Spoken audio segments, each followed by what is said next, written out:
Hey, I've played tons of Final Fantasy XIV on my PC, but I want to give 14 a proper go on the Steam Deck. Just imagine the potential, leveling up your Dark Knight on your lunch break, PvPing in bed, or destroying dungeons while destroying toilets. I'm going to see how feasible it is to play this MMORPG on this portable device.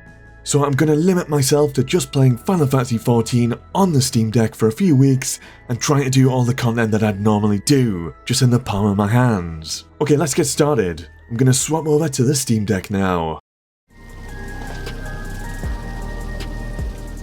Okay, there's going to be a noticeable drop in visual quality. That's because the Steam Deck natively runs at 720p or 800p. That might sound a little low, but it's designed to run on this tiny screen and looks fantastic from my point of view.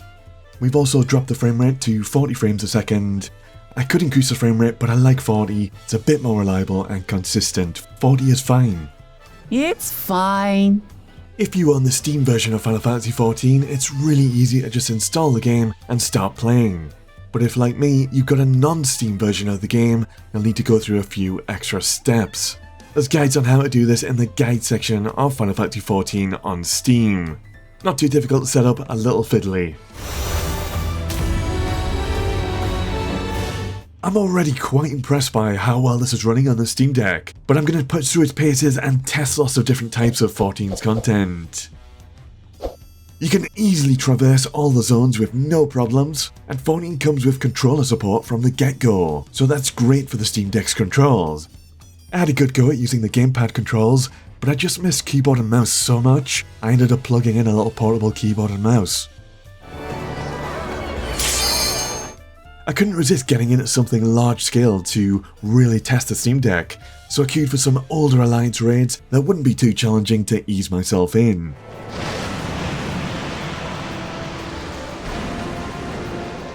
If you're unfamiliar, these are raids where alliances of 24 players go against big bosses.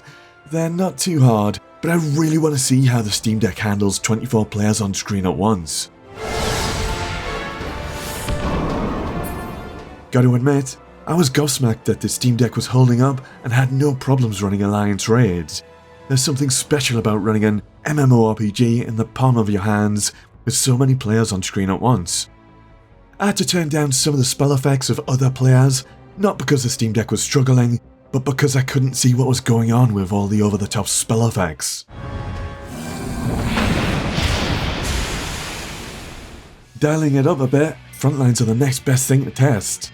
Frontlines are player versus player battlegrounds where 3 teams of 24 players duke it out over objectives, so potentially 72 players on screen at once.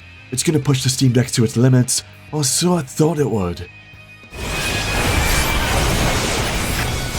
Kind of blown away you can do Frontlines on the Steam Deck, but I did notice that every now and then you'd see all the players slowing down a little bit. There was a split second of lag, probably due to using the Wi-Fi on the Steam Deck, but perfectly fine for the more casual form of PvP. So far, the Steam Deck seems like a really good way to farm tomes. Tomes are a weekly currency you get from running content, and you can buy some of the latest gear upgrades with them. I'll keep coming back every week to get all of my tomes. Speaking of coming back every week, if you're enjoying this, consider subbing to Peter Bytes or liking the video for more content like this. Cover lots of RPGs, you might like my Final Fantasy series where I'm replaying them all and ranking them against each other as I go. Thank you. Allow me to show you the depths of my hatred and your folly! But it was time to test some more recent content, as in the latest expansion, Dawntrail. I queued for the latest Alliance raid, Echoes of Vana'diel, which is a blast from the past that takes you through Final Fantasy XI.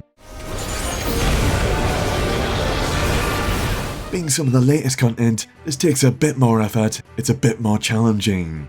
While the Steam Deck was able to run this 24-man content perfectly fine, I think playing on such a small screen started to become a bit of a detriment. The raid mechanics were a bit more advanced and complex. It was a little hard at times to see mechanics or even what abilities were flashing on my hotbars because they were so small. Of course, I could make the hotbars bigger, but then I'd have less visibility for the fight.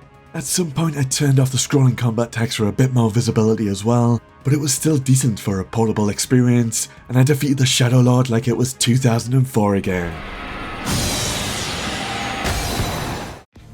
Moving on and cranking up the difficulty again, the next best thing to test were the latest raids in the Arcadion Cruiserweight division.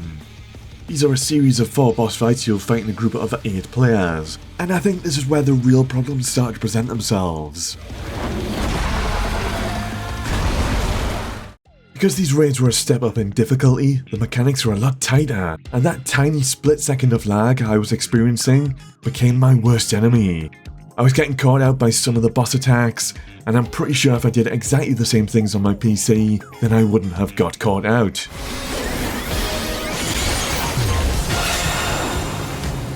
And when it came to the final boss fight, the Howling Blade, my Steam Deck was starting to get really hot, and midway through the fight I noticed the frame rate was dropping. I think the Steam Deck was starting to overheat. I managed to clear all those bosses, may have embarrassed myself a little getting caught out and killed, and the Steam Deck was overheating, but we got there. I think it's best I stop myself here because I can see this going really bad at the next difficulty level with extreme or savage fights. And I also did some other bits like Allied Society daily quests, and dig up and complete daily treasure maps,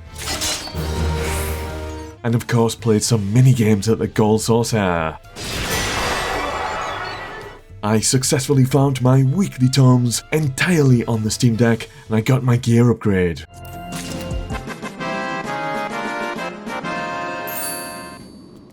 Battery life isn't huge on the Steam Deck, it really depends on how intensive a game you're running, and Final Fantasy XIV can get a bit intense. Like I was saying, it was starting to overheat, so realistically you can expect between 1 to 2 hours of battery life, which I admit isn't a huge amount of time for a single play session and doing raids.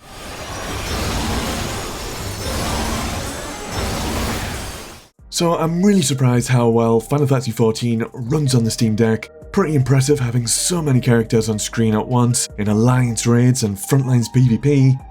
I think playing on the Steam Deck is really great for the more casual stuff, Gold Saucer, daily quests, farming your tomes, and while you can totally raid and do all the endgame on a Steam Deck, that's where the little problems started to reveal themselves, at least for me.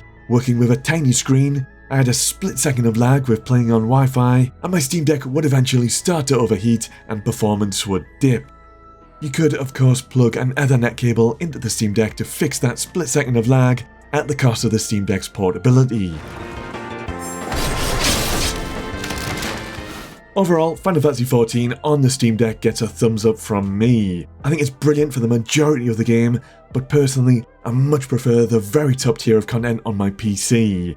So I'm going to swap back to my PC now, but this little portable experiment has been fun. Alright, have a good one.